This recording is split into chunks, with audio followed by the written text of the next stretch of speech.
So I recently went undefeated at a Digimon championship, and by doing so, got an invite to nationals.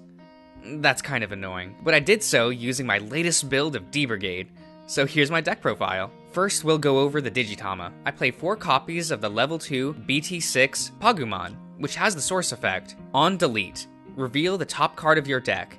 Add it to your hand if it's a black Digimon card. Otherwise, place it at the bottom of your deck. A nice way of filtering through your deck to find your D-Brigade pieces. I also play 1 copy of the level 2 BT4 Missimon, which has the source effect, your turn. While this Digimon has D-Brigade in its type, it gets plus 1000 DP. The power bonus matters sometimes, but this is really here just to have a 5th Digitama for those longer games. Now for the D-Brigade engine. I play 4 copies each of BT3 Commandramon and ST5 Commandramon, which are both skillless level 3 Digimon, but are very important for how this deck plays. I also play 4 copies of the level 3 BT5 Commandramon, which is just a blocker. Arguably the most important level 3 Digimon in the deck, I play 4 copies of BT4 Commandramon. This card has the skill, on delete, reveal the top 3 cards of your deck, and play 1 Commandramon among them. Put the remaining cards at the bottom of your deck in any order. This card allows you to potentially maintain board presence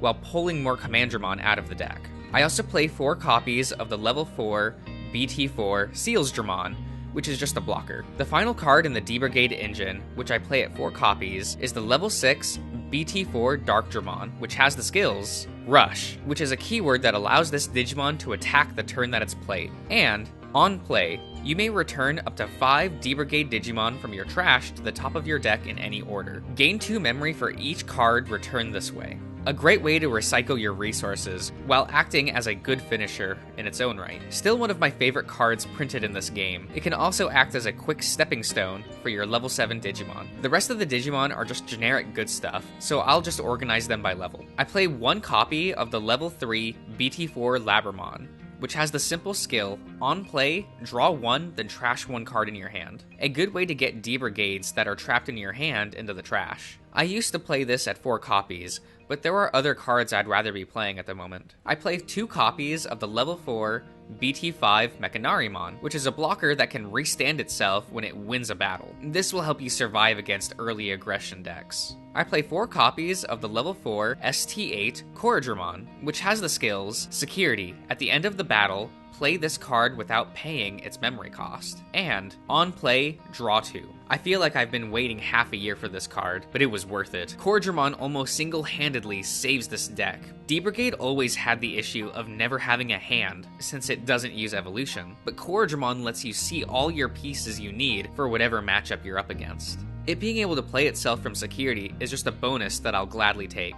Honestly, I can't praise this card enough. I also play 2 copies of the level 6 BT2 Holeydramon, which has the skill, on play, recover 2 if you have 3 or less security. It's not a crucial part of the deck, but I like having a way to keep my security healthy for those grind games. The last Digimon in the deck I play at 2 copies, that being the level 7 BT5 Omnimon Zwart, which has the skills, on evolution, trash the top 3 cards of your deck. Then you may play up to 2 black or purple Digimon with a play cost of 8 or less from your trash. And, on attack, you may return 1 level 6 Digimon in this card's evolution source to your hand to delete 1 of your opponent's standing Digimon with a play cost of 12 or less. I still like this card as a way of walling up by playing BT4 Sealsdramon and or BT5 Commandramon with its skill. Now onto the Tamer lineup. I still play 4 copies of BT4 Izumi Koshido. I run this because it's a black Tamer that's also a memory saver, as we need to have at least 3 memory for BT4 Darkdramon.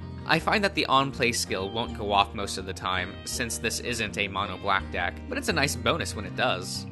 I also play 2 copies of the duo Tamer, BT6 Izumi Koshido and Kido Joe, which has the skills, at the start of turn, if your opponent has 2 or more Digimon in play, gain 2 memory. And, opponent's turn, when one of your black Digimon is deleted, you may rest this Tamer to draw 1. The extra memory is nice, but it relies on your opponent to give it to you. But we mostly play this for the second skill. Being able to draw a card when your blocker gets deleted just nets you so much advantage in this deck. And if the blocker was a D-Brigade, then you're fueling for Darkdramon at the same time. Lastly, we'll talk about the option cards I play, and I play a lot now. I play 3 copies of BT5 Ultimate Flare, which has the skills Main.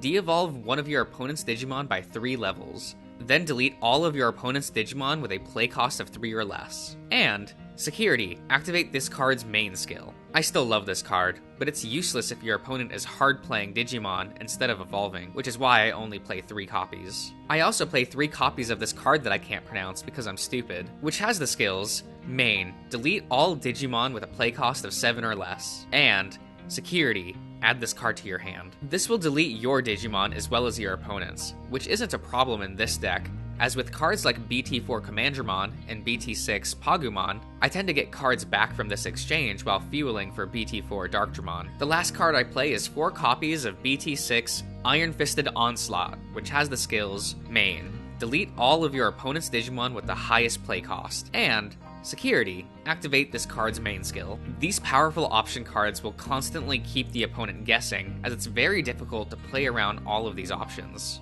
And with all the draw power this deck now has, it's likely you'll have the option you need, in most scenarios, to wipe the opponent's board. D-Brigade is still my favorite archetype in this game, and I think in the current meta, you can compete fairly well with the deck. It's not tier 1, or even 2, but it's a really fun rogue option that can really catch players off guard. Anyway, that's it for the deck profile, so I hope to see you around.